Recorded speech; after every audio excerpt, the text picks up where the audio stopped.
Doctor साहब, मैं फिर पूछ रही थी कि मेजर एरियाज ऑफ फिज़िक्स क्या हैं और स्टूडेंट्स को कौन से चूज़ करना चाह रहे थे, तो आप इस पे कुछ बता रहे थे।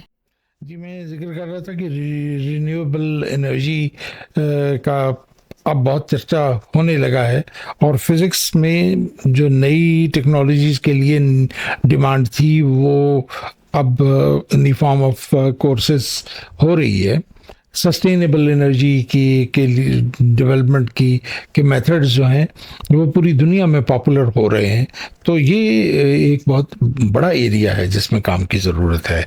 इसी तरह से कंप्यूटिंग में इलेक्ट्रॉनिक्स एंड कंप्यूटिंग में बहुत बड़ा एरिया है जिसमें काम करने की पॉसिबिलिटी मौजूद है। आपने अब देखा ही होगा कि ऐसी डिवाइसेस बन गई हैं जो छोटे से छोटी जगह पर स्टोरेज की कैपेसिटी देती हैं, जिसमें कंप्यूटर की बहुत सारी जो चीज़ें हैं वो पॉसिबल हो गई हैं। इसमें मोबाइल्स भी हैं, इसमें वो पैड्स भी हैं, इसमें बहुत सारे वो टैबलेट्स की टाइप की चीज़ें हैं। और अब वो मिनिएचर डायमेंशन अडॉप्ट कर रहे हैं। सिमिलरली हमारे कैमराज और ये जो जिनसे कि हम विजन हासिल करते हैं उन डिवाइसेस को भी स्मॉल स्केल पे बनाने का काम हो रहा है। ये सारी फिज़िक्स है और फिज़िक्स ये करने के काबिल है। तो ये students can pick these areas, ये हॉट एरियाज ऑफ टुडे हैं। फिर मैं कहूँगा कि कम्युनिकेशन टेक्नोलॉजीज बहुत तेज़ी से तरक्की कर रही हैं। अब आप जानते हैं कि इंटरनेट का क्या हाल हो चुका है और कितना फास्ट हो चुका है, और इसकी बैकग्राउंड में जो चीज़ें इन्वॉल्व हैं वो सारी फिज़िक्स से बिलोंग करती हैं। मैं इसमें फाइबर ऑप्टिक्स का तज़किरा करना चाहूँगा, मैं इसमें सैटेलाइट की टेक्नोलॉजी का कहना चाहूँगा कि वो लर्न करने के काबिल चीज़ें हैं और उससे फिर हासिल होने वाले इमेजेस को और उनके उनकी उनके बारे में बहुत सारे एनालिसिस करना। वायरलेस कम्युनिकेशन बहुत पॉपुलर हो गई है और अब हम जानते ही हैं कि एक मोबाइल दूसरे मोबाइल से कैसे शानदार तरीके से कम्युनिकेट कर रहा होता है, या घर बहुत सारी डिवाइसेस कैसे कम्युनिकेट कर रही होती हैं। So we can go for such subjects. Space exploration is at the top.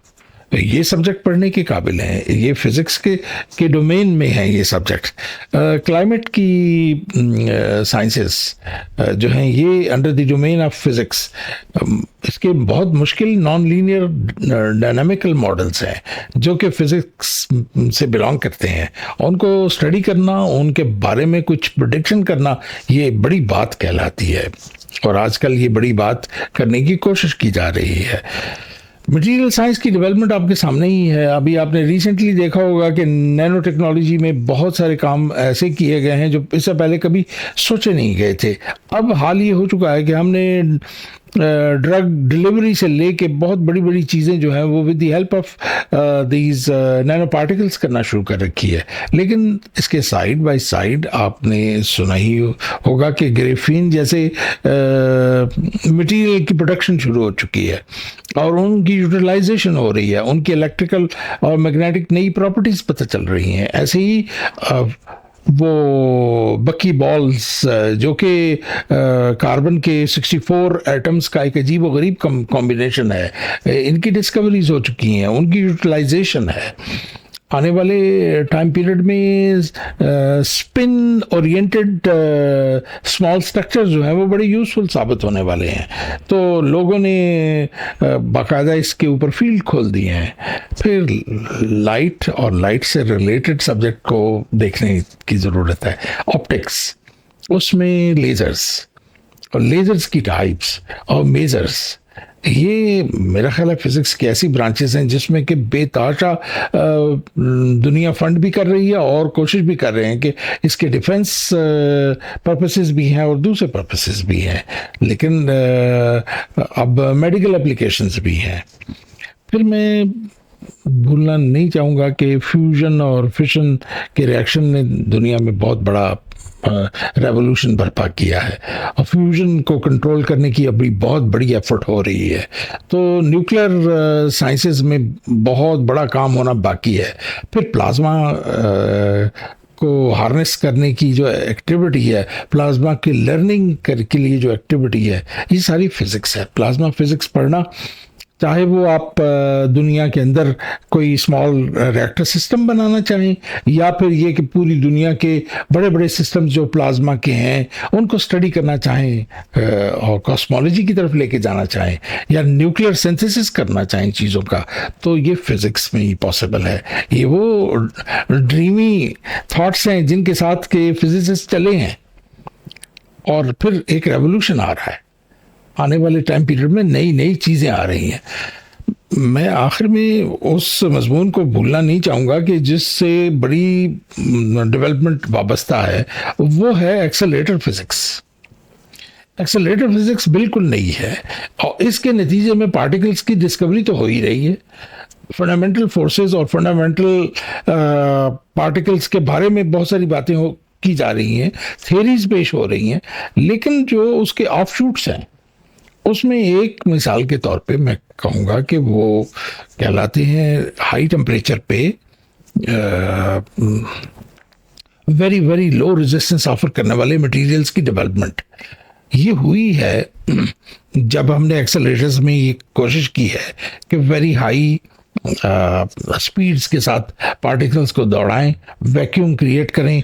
उनके लिए जितनी चीज़ें बना रहे थे, तो हमें ये पता चला कि ये लो टेम्परेचर फिजिक्स एक बहुत बड़ा साबित होगा कि ये बड़ी ब्लेसिंग थी और इसकी बड़ी सख्त ज़रूरत थी।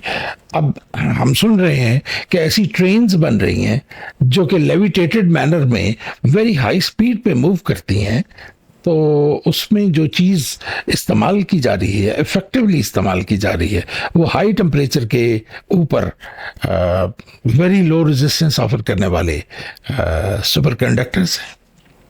सो सुपर कंडक्टर की फिज़िक्स को पढ़ना फ्यूचर है, और ये अप्लाइड है, और इससे बड़ा फ़ायदा है। और ये सारी ऑफशूट्स हैं जो कि हमें दूसरी फिज़िक्स से हासिल हो रही हैं। एक्सेलरेटर का रिसेंटली मैं देख रहा हूँ कि मेडिकल एप्लीकेशंस निकल आई हैं, उनकी बीम्स को यूज़ किया जा रहा है बहुत सारे और पर्पसेस के लिए। उनसे मैग्नेटाइजेशन के इफ़ेक्ट से बहुत सारे इलाज वाबस्ता हो गए हैं। तो ये वो मज़ामीन है जो कि स्टूडेंट्स को पढ़ने चाहिए, और उसमें कन्वेंशनल फिज़िक्स के अलावा, क्लासिकल और मॉडर्न फिज़िक्स के अलावा, ये वो चीज़ें हैं जिनमें कि अब लोगों को दाखिल होना चाहिए। ट्रांसपोर्टेशन में मुझे लोग पूछते हैं कि वो ट्रांसपोर्टेशन में क्या इसकी वो हो रही है, तो आइए एक छोटी सी बात करते हैं कि वो जेट्स जो कि बन रहे हैं अब जो एक कॉन्टिनेंट से दूसरे कॉन्टिनेंट में ट्रैवल जो हो रही है, उसके लिए वो जो जेट्स बनाए जा रहे हैं, वो सुपरसोनिक जेट्स जो बनाए जा रहे हैं, वो असल में एक शानदार फिजिक्स है। उनके लिए जो मटेरियल्स प्रोड्यूस किए जा रहे हैं वो एक शानदार फिजिक्स है। तो आने वाले दौर में हम शायद जहाँ पहले 24 आवर्स लगा के एक बरे आज़म से दूसरे बरे आज़म जाते थे, अब लगता है कि हम नाश्ता एक जगह करेंगे और लंच दूसरे कॉन्टिनेंट में जाके करेंगे। तो ये कमाल होगा फिज़िक्स का कि हम इसमें हम कुछ पढ़ें। तो मैं तो कहूँगा कि ये हैं वो सब्जेक्ट्स जो पढ़ने के लायक हैं। मेरे दोस्त मुझे कहेंगे कि आपने भुला दिया हमें जो एस्ट्रोफिजिक्स करने वाले हैं, तो मैंने नहीं भुलाया उनको। वो एक बहुत बड़ा डिसिप्लिन है जो अब स्पेस साइंस के साथ मिल रहा है, और पहली मर्तबा हम एस्ट्रोफिजिक्स में अजीब बड़े कारनामे देख रहे हैं। इससे पहले इमेजिन नहीं किया गया था। आपने सुना ही होगा कि शानदार टेलीस्कोप्स भेजी गई हैं, उनसे इमेजेस आ रहे हैं, और अब ये भी सुना होगा कि हमने इस यूनिवर्स को देखना शुरू कर दिया है और उसमें बड़े शानदार काम करने शुरू कर दिए हैं। तो एस्ट्रोफिजिक्स का फील्ड भी बहुत अट्रैक्ट करता है। मैं सोचता हूँ कि मेरे पास भी वक्त हो तो मैं इस मज़मून को बहुत शौक से पढूं। अभी हमारी बात हो रही थी आपसे कि आजकल के दिनों में कहा जाता है कि क्या हमें वाकई बेसिक साइंसेस पढ़नी चाहिए, तो या हमें ज़रूरत है फ़िज़िक्स पढ़ने की, केमिस्ट्री पढ़ने की या मैथ की, या हमें इंजीनियर्स या डॉक्टर्स ही बनना चाहिए? तो आपका क्या राय है इस बारे में? ये इससे पहले किसी और जगह पर भी मैं इस को सुन चुका हूँ और जवाब भी दे चुका हूँ। ये इस तरह से है कि आप फल खाना चाहते हैं, शानदार तरीन फल खाना चाहते हैं, लेकिन दरख्त का तना और जड़ दोनों आपको पसंद नहीं है और वो काट देना चाहते हैं। तो तने और जड़ के बगैर ना तो दरख्त मुकम्मल होगा ना ही फल हासिल होगा। तो फिजिक्स और मैथमेटिक्स और ये बेसिक साइंसेस जो हैं, ये बेसिकली जड़ें हैं और उसके ऊपर तना है। जो फल इससे हासिल होता है वो है जो हम इंजीनियरिंग बोलते हैं या जिसको हम मेडिसिन बोलते हैं, ये फल है। या जिसको हम कहते हैं कि ये हमारी इकोनॉमी बनी है, ये फल है। लेकिन हकीकत में अप्लाइड साइंसेस की ज़रूरत इतनी एसेंशियल है कि वो फल हासिल होगा ही नहीं अगर ये साइंसेस ना हो या ना पढ़ी हुई हो। तो एक तरह या दूसरी तरह ये पढ़ने की तो बड़ी ज़रूरत है। और फिज़िक्स और मैथमेटिक्स को तो हम किसी सूरत में इग्नोर नहीं कर सकते। मैं जिन यूनिवर्सिटियों में गया हूँ पढ़ने के लिए, उनमें मैंने बार बार ये चीज़ देखी है कि वो पहले 2-3 सालों में फिज़िक्स पे और आर्ट्स पे और मैथमेटिक्स पे बहुत जोर देते हैं, चाहे बाद में आपने डॉक्टर ही क्यों ना बनना हो। बिल्कुल। आप डॉक्टर उस वक्त तक नहीं बन सकते जब तक मैथमेटिक्स ना आता हो, जब तक कंप्यूटर चलाना ना आता हो, जब तक फिजिक्स ना आती हो। और इसी तरह से इंजीनियरिंग कैसे हासिल होगी जब तक कि ये चीज़ें साथ ना हो और एस्थेटिक एप्रिसिएशन ऑफ थिंग्स ना हो। ये तो एक बहुत ही फंडामेंटल बात है। लेकिन मैं सोचता हूँ कि फिजिक्स और क्या कमाल करती, आपको जो सबसे बड़ी बात देती है वो ये है कि आपको इंटेलेक्चुअल सेटिस्फेक्शन मिलती है। फिजिक्स पढ़ने वाला इंटेलेक्चुअली सेटिस्फाइड होता है। ये बड़ी अजीब सी बात है, बड़ी डिफरेंट बात है, इसलिए कि वो जो क्यूरियोसिटी के साथ दुनिया को देखता है तो उसको बहुत सारी चीज़ों के लिए जवाब, मॉडल्स और उसके पैरेलल लोगों का सोच का पहलू मिलता है। और ये सेटिस्फेक्शन है, ये किसी और तरह से हासिल नहीं हो सकती। अगर आप इसको निकाल दें तो जितने आप इंजीनियर बनाएं या जितने आप मेडिकल के स्पेशलिस्ट बनाएं, वो सेटिस्फाइड नहीं होंगे, उनकी क्यूरियोसिटी क्विंच्ड नहीं होगी। इसलिए फिजिक्स सीखना बड़ा ज़रूरी है। फिजिक्स सीखने का ये बहुत अहम पहलू है कि आप जब सवाल करते हैं तो उसका जवाब पाते हैं या रास्ता देख लेते हैं, आपको पता चलता है। इनोवेशन और इन्वेंशन का कोई फायदा है या नहीं है, ये भी फिजिक्स से या साइंस से पता चलता है। वरना क्या ज़रूरत है इनोवेशन की, क्या ज़रूरत है इन्वेंशंस की। हम देखते हैं कि इन्वेंशंस के लिए रास्ता खुला है तो फिजिसिस्ट की थॉट से खुला है।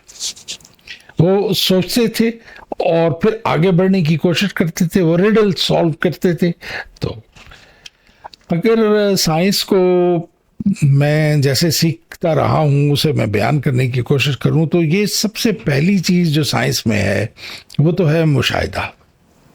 फिर है कि आप काफ़ी सारी ऑब्जर्वेशंस करते हुए चीज़ें जमा कर लेते हैं, फिर उनमें से कुछ कंक्लूड कर लेते हैं, उन कंक्लूजन्स को देखते हैं, बार बार रिपीट होते देखते हैं, तो फिर फार्मूलेशन ऑफ थ्योरी और लॉ आपके सामने आती है और फिर आप उसको अगेन एंड अगेन टेस्ट करते रहते हैं। सो कहना चाहिए कि एक्सपेरिमेंट्स या एक्सपेरिमेंटेशन और लॉजिकल सोचना, ये दोनों इकट्ठे हों तो साइंस है। और फिजिक्स इसकी बेहतरीन एप्लीकेशन है। साइंस में ये वाली बातें फिजिक्स वाले बहुत करते हैं, इसलिए उनके पास इन्वेंशन की पॉसिबिलिटी, नई चीज़ की पॉसिबिलिटी निकलती है। तो इसलिए मैं सोचता हूँ कि अगर आपने अपने स्टूडेंट्स को, मेरे ख्याल के मुताबिक तो हर वो स्टूडेंट जो कि किसी भी सब्जेक्ट का हो, उसे मैथमेटिक्स, फिजिक्स, आर्ट्स, केमिस्ट्री लाजमन पढ़ाई जाए और अब आप जानते ही हैं कि बगैर कंप्यूटर के तो कोई नहीं रह सकता, तो कंप्यूटर भी देखें और उनको भी इस्तेमाल करें। तो मेरा ख्याल है कि बेसिक साइंसेस का एक बहुत डिस्ट्रीब्यूटेड सा होना चाहिए कि स्टूडेंट जो है वो इनमें से गुजरे और फिर वो किसी स्पेशल फील्ड की तरफ निकले।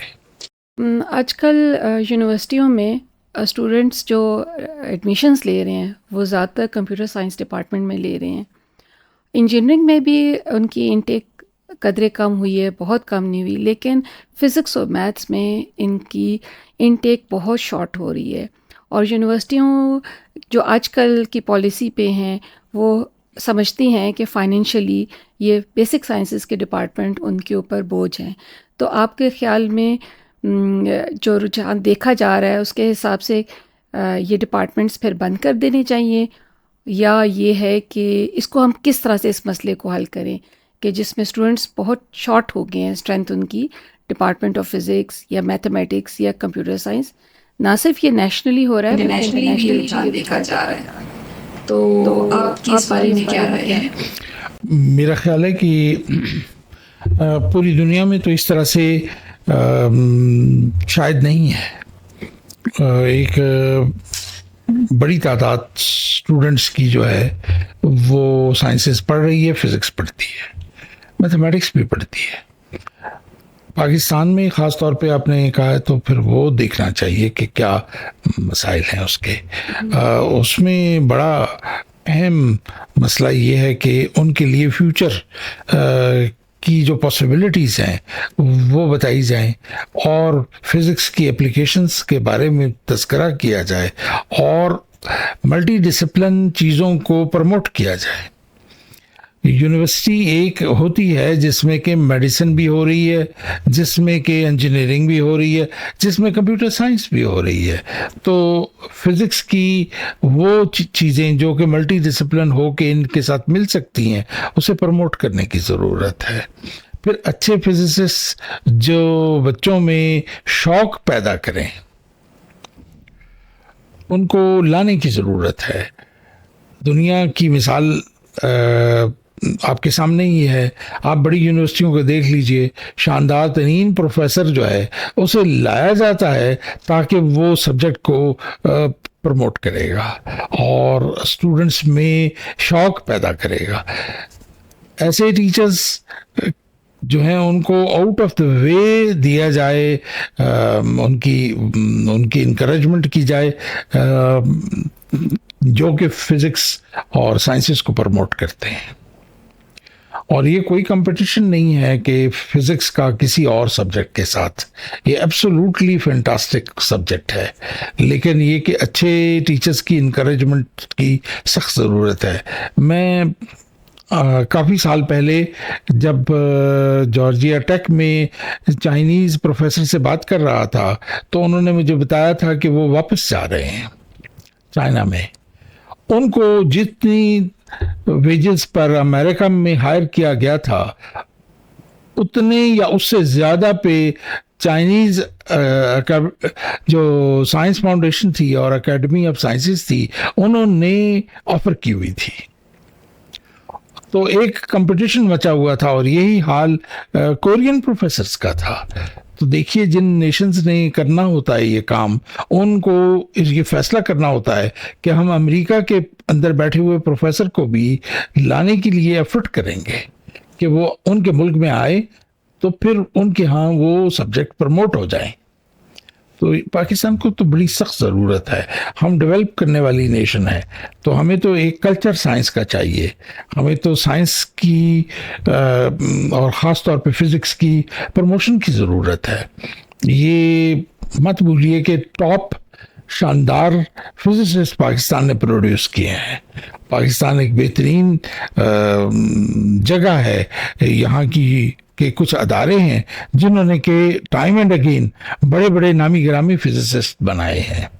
तो हमें भूलना नहीं चाहिए कि वो कैसे बने हैं और उनके लिए वो एनवायरनमेंट कैसे क्रिएटेड था। वही मॉडल यूनिवर्सिटी की एडमिनिस्ट्रेशन को अडॉप्ट करना चाहिए। जो यूनिवर्सिटियां ये नहीं करेंगी उनकी जड़ें और तने कमज़ोर हो जाएंगे तो फल ख़त्म हो जाएगा। वो मत भूलें कि उनका फल आता ही जड़ों से और तनों से आता है।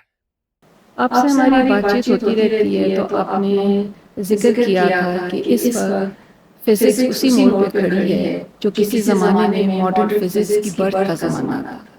तो इससे आपकी क्या मतलब है? जो 1900 है जी, उस वक़्त बर्थ ऑफ मॉडर्न फिज़िक्स हो रही थी, यानी इलेक्ट्रॉन डिस्कवर हो गया, उसके साइड बाय साइड और चीज़ें हुई, आइंस्टाइन की थ्योरी ऑफ स्पेशल रिलेटिविटी आ गई, फोटो इलेक्ट्रिक इफेक्ट आया। ये बड़े बड़े काम जो थे कुछ सालों में हुए और उससे फिजिक्स में नज़रियाती तब्दीलियां वाक़या हुई। आज आपके सामने ही है, अगर कुछ लोग भूल रहे हैं तो मैं याद दिला दूं कि कुछ साल पहले ही हमने देखा कि लोगों ने तस्वीर देखी एक, जो कि कहा जाता था कि ब्लैक होल की तस्वीर है, ले ली गई है। ब्लैक होल जो नहीं नजर आता, ब्लैक होल जो ब्लैक होल है, उसकी होराइजन के से निकलने वाली हॉकिन रेडिएशंस और कुछ उससे रिफ्लेक्शंस वो देख ली गई, और ना सिर्फ देख ली गई बल्कि कैप्चर कर ली गई, और वो एक तस्वीर आ गई। इससे ये तस्वीर बहरहाल एक तस्वीर ही है, लेकिन इसके पीछे एक नज़रियाती तब्दीली आ गई है कि कायनात में ब्लैक होल कोई हाइपोथेटिकल थ्योरेटिकल चीज़ नहीं है, असली जीती जागती चीज़ है जो दुनिया में कायनात में फैली हुई है। तो बड़ी अजीब व गरीब बात हो गई। ग्रेविटी के बारे में लोगों का नज़रिया बदल गया और आइंस्टाइन की जनरल थ्योरी ऑफ रिलेटिविटी की वो जो प्रेडिक्शंस थी वो साबित हुई। फिर दूसरी बड़ी रेवोल्यूशन उसके साथ ही हमने देखा कि लोगों ने बताया कि एक बहुत बड़ा ग्रुप था जिसने कि डिटेक्ट किया, ग्रेविटेशनल वेव्स को डिटेक्ट कर लिया। जब दो ऑसिलेट करते हुए ब्लैक होल्स आपस में मिले और जुड़े तो उस वक़्त जो उसमें से निकली ग्रेविटी की वेव्स निकली, ग्रेविटेशनल वेव्स निकली, उन्होंने कायनात में ट्रैवल किया और वो हमने दुनिया पे उसको डिटेक्ट कर लिया। इसके बड़े कॉन्सिक्वेंसेस थे, यानी कि ग्रेविटी की वेव्स होती हैं, ग्रेविटी का फील्ड जो है वो वेव्स रखता है और वेव्स परटर्ब करती हैं। ग्रेविटी की वेव्स टाइम और स्पेस दोनों को हिला के रख देती हैं।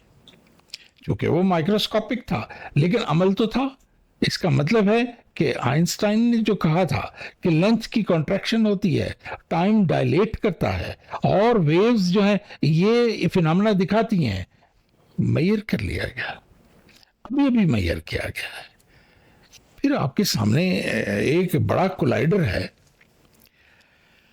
वो कोलाइडर जो है उसमें हमने वो पार्टिकल डिस्कवर कर लिया जिसको हिग्स बोसॉन कहते हैं।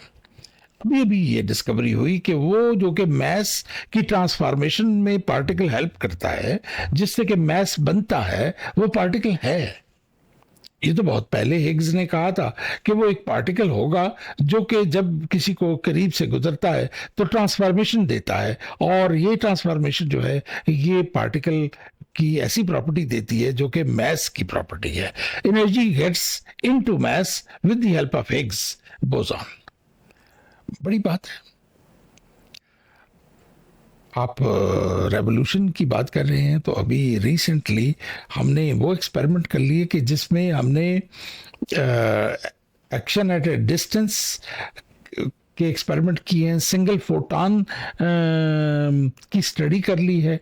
अभी वेरी रिसेंटली लेज़र्स के अंदर ऐसे अजीब व गरीब किस्म के काम कर लिए गए जो कि पहले सिर्फ और सिर्फ थ्योरेटिकल थे, सोचे जा रहे थे। तो हम किस जगह पे खड़े हैं? हम एक नई रेवोल्यूशन की जगह पे खड़े हो गए हैं। वो वही जगह है जो 1900 में फिजिक्स देख रही थी, जिसमें मॉडर्न फिजिक्स, अगर इससे मैं कहूँ कि अल्ट्रा मॉडर्न फिजिक्स है, तो it is getting created now. मैं इसमें भूल रहा हूं कि वो ग्राफीन जो है वो हमारे सामने सिंगल शीट पार्टिकल्स की होती है जो इकट्ठे हो जाते हैं, वो मिल जाते हैं तो सिंगल शीट्स बन, 2 डायमेंशनल पार्टिकल के प्लेन्स बनते हैं और वो मौजूद हैं, उनको निकाल के शीट को देखा जा सकता है। क्या बड़ी बात है। उसमें ऐसे इलेक्ट्रॉन पाए जाते हैं जो कि डिराक की इक्वेशन को ओबे करते हैं। डिराक की इक्वेशन दुरुस्त है। इससे पहले सोचा गया नहीं था, लोगों को समझ ही नहीं थी इस बात की, और वो कहते थे स्पेकुलेटिव फिजिक्स है, स्टैटिस्टिकल फिजिक्स है।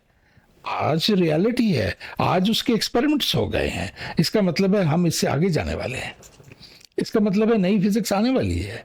इसका मतलब है नया मैथमेटिक्स भी बनने वाला है। इसका मतलब है we are in a very very ripe time. बहुत, मैं सोचता हूँ इससे शानदार वक्त क्या होगा किसी स्टूडेंट के लिए कि वो किसी बड़ी लेबोरेटरी में चला जाए तो वो बड़ा काम कर लेगा।